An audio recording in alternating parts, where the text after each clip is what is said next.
आज हम डिस्कस कर रहे हैं एसएससी सीजीएल 2030 में पूछे गए क्वेश्चन को। देखिए हमारा थर्ड शिफ्ट का हमारा क्वेश्चन है। देखिए हमारा क्वेश्चन क्या कह रहा है कि चेक करो ऑल द रेडिएटर्स, सभी रेडिएटर्स को चेक करो फॉर मीगर लीक। यहाँ पे क्या मीगर लीक हुआ है? Special round pipe work connection, specially तौर पे कह रहा है कि राउंड पाइप कनेक्शन को चेक करो। अब इसमें जो अंडरलाइन पोर्शन है या फिर जो ब्रैकेट के अंदर है उसमें देखना है क्या उसमें कोई एरर है या नहीं। अगर एरर है तो फिर उसका ऑप्शन राइट क्या होगा, अगर नो एरर है तो नो इंप्रूवमेंट में हमें टिक कर देना है। ठीक, सबसे पहले देखिए यहाँ वर्ड क्या है, मीगर और लीक। लीक क्या है? कोई लीकेज हो रहा है। ठीक, अब याद रखिएगा यहाँ मीगर का मतलब होता है, मीगर का मतलब होता है लैकिंग ऑफ क्वांटिटी और क्वांटिटी। इसका मतलब कोई भी चीज़, अगर किसी चीज़ में क्वालिटी में कोई चीज़ कम है या कोई चीज़ मात्रा में कोई चीज़ कम है तो उसके लिए हम मीगर का यूज़ करते हैं। और यहाँ कोई चीज़ ना तो क्वालिटी की बात की गई है ना तो की गई है किसी चीज़ की क्वांटिटी की बात की गई है, इसलिए मीगर का यूज़ तो आप नहीं कर पाएंगे। इसका मतलब नो इंप्रूवमेंट ऑप्शन तो रिजेक्ट हो जाएगा। ठीक, अब ये लगाएंगे क्या? अब देखिए अब आ जाते हैं दूसरे ऑप्शन में।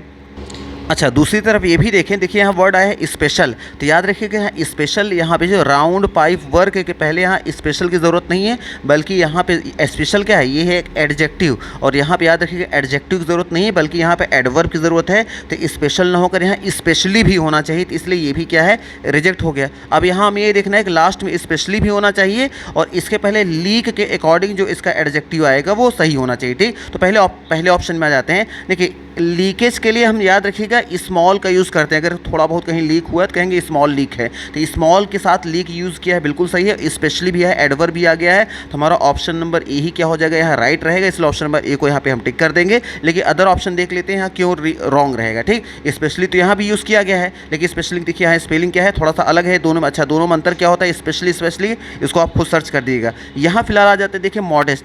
मॉडेस्ट का मतलब क्या होता है, याद रखिएगा मॉडेस्ट का जो मतलब होता है, इसका मतलब होता है कि किसी की एबिलिटी, जैसे मॉडेस्ट मतलब तो मामूली या थोड़ा, ये किसके सेंस में यूज़ किया जाता है, ये किसी की एबिलिटी के लिए यूज़ किया जाता है या तो कोई अचीवमेंट के लिए यूज़ किया जाता है। यहाँ ना तो किसी की एबिलिटी की बात की गई है ना तो किसी के अचीवमेंट की बात की गई, यहाँ बात लीकेज की गई है, तो लीकेज के लिए हम मॉडेस्ट का भी यूज़ नहीं करते हैं। ठीक, अगला देखेंगे यहाँ पे आया है, देखिए लीक्स वर्ड आया है और इसके पहले क्या यूज़ किया गया है, क्रैम्ड यूज़ किया गया है। देखिए क्रैम का दो अर्थों में यहाँ यूज़ हम करते हैं। ठीक, पहले तो ये क्रैम का मतलब तो एक तो ये हो जाएगा कि कोई इंसान अगर अनकंफर्टेबल फील कर रहा है किसी के साथ, ठीक, तो उसके लिए भी हम क्या यूज़ करते हैं, क्रैम का यूज़ करते हैं। और एक तो ये होता है बॉडी में जैसे खिंचाव तनाव आ जाती है, क्या देखो उसको क्रैम्प आ गए हैं, तो उस सेंस में भी यहाँ क्रैम का यूज़ करते हैं। लेकिन लीकेज के साथ यहाँ क्रैम की कोई ज़रूरत नहीं है, इसलिए यहाँ क्रैम क्या है, ये वर्ड ही यहाँ पर गलत हो गया है। तो एक ही वर्ड है, तो याद रखिएगा लीक्स के लिए या लीकेज के लिए हम क्या यूज़ करते हैं, छोटे लीकेज के लिए हम स्मॉल का यूज़ करते हैं, बाकी और भी किसी वर्ड का यूज़ हम नहीं करते। इसलिए ऑप्शन नंबर यही हमारा क्या रहेगा, यहाँ पे राइट आंसर रहेगा।